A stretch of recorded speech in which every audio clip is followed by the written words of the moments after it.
स्वागत. पाहूयात आजच्या ताज्या घडामोडी. दत्त शेतकरी सहकारी कारखान्याच्या वतीनं आजवर विश्वस्त म्हणून सर्वसामान्य शेतकरी सभासदांच्या हिताच्या दृष्टीने बऱ्याच उपयुक्त योजना राबवल्या.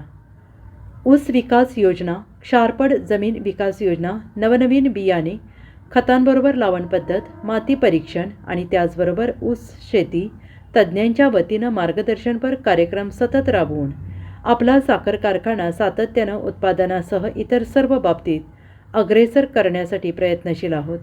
तेव्हा दत्त शेतकरी सहकारी साखर कारखान्याची बुधवार तारीख 24 रोजी होऊ घातलेली पंचवार्षिक निवडणुकीत अ वर्ग उत्पादक गटातील 16 आणि अ वर्ग उत्पादक गटातील 2 महिला असे श्री दत्त शेतकरी विकास पॅनेलच्या उमेदवारांना विजयी करा असं आवाहन उद्यान पंडित आणि दत्त साखर कारखान्याचे अध्यक्ष गणपतराव पाटील यांनी केलं.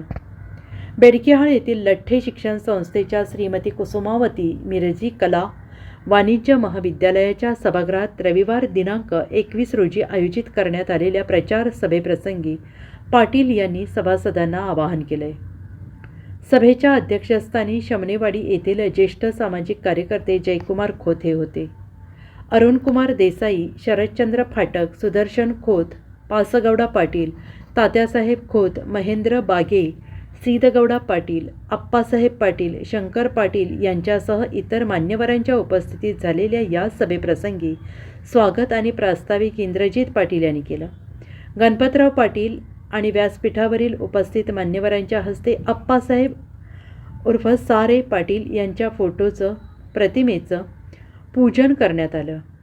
या प्रसंगी कृषी पंडित सुरेश देसाई, अण्णासाहेब भेंडवाडे, मलगौडा पाटील, सुदर्शन खोत यांनी कारखान्याच्या माध्यमातून राबवण्यात येत असलेल्या योजनेबाबत आपले मनोगत व्यक्त करून दत्त शेतकरी विकास पॅनलच्या उमेदवारांना विजयी करण्याचं आवाहन केलं आहे. या सभेप्रसंगी बेडकिहाळ, भोज, सदलगा, चांद, शिरदवाड आणि परिसरातील ऊस उत्पादक शेतकरी आणि सभासद उपस्थित होते. प्राध्यापक डॉक्टर गोपाळ महामुनी यांनी सूत्रसंचालन केलं तर R.G. डोमणे यांनी आभार मानले. SB न्यूजसाठी बेडकिहाळहून गजानन पाटील. लिटर डिस्टिलरीचा 1,20,000चा दररोजचा एक्सपान्शन झाला. इथेनॉल 90 वरून 1,35,000चा एक्सपान्शन झाला. परत दादाने काम केलेले स्वयंपडीचा विचार जर केला, शिरोळ तालुक्यामध्ये 25,000 एकर जमीन क्षारपड झालेला आहे. त्यामध्ये आतापर्यंत 8,000 एकर दादाने क्षारपड मुक्ती करून त्यामध्ये न पीक येत होता तिथं 70 टन 80 टन पीक घ्यायचं काम दादाने पूर्ण केलेलं आहे. त्याचं श्रेय दादाला जात आहे. एवढं सांगतो की या इलेक्शनमध्ये आपण सर्वांनी दादांच्या पाठीशी पाठिंबा पण होता. आता पण आपण पूर्ण बहुमताने आपण साथ द्यावा आणि येत्या 24 तारखेला आपण सर्वजण सर्व काम सोडून कारखान्यावर येऊन आमच्या 18 मतदान करायचं आहे. पहिला अ वर्ग उत्पादनामध्ये 16 आणि दुसरा महिला गटामध्ये 2 असं 18 मतदान प्रत्येकाने करायचं आहे. तरी आमच्या उमेदवारांचं चिन्ह आहे कपशी. प्रत्येकाने कुठं कपशी दिसेल तिथं 18 चिन्ह मारा. कुठं कपशी दिसते तिथं मारा. सगळ्यांनी न विसरता कपशीवर चिन्हावर आपल्या बहुमूल्य मत देऊन आम्हाला परत संधी द्यावी अशी विनंती करतो आणि माझा प्रास्ताविकेने शेतकऱ्याची जमीन जपणार, शेतकऱ्याचं येणारं उत्पन्न वेळच्या वेळी घेऊन काढणार आणि त्याचे पैसे वेळच्या वेळी देण्याचं काम आम्ही सातत्यानं आणि काळजीपूर्वक करण्याचा निश्चित प्रयत्न करतोय. 14व्या दिवशी आम्ही पैसे खात्यावरती जमा करतोय. रोटेवाल्याचे, भागवाल्याचे पैसे ज्याच्यावर दिले जातात. कामगारांना महिन्याच्या 10% पगार असतोय. सगळ्या काळात अत्यंत व्यवस्थितपणे कसरीनं फॅक्टरी चालवण्याचा निश्चित प्रयत्न आहे.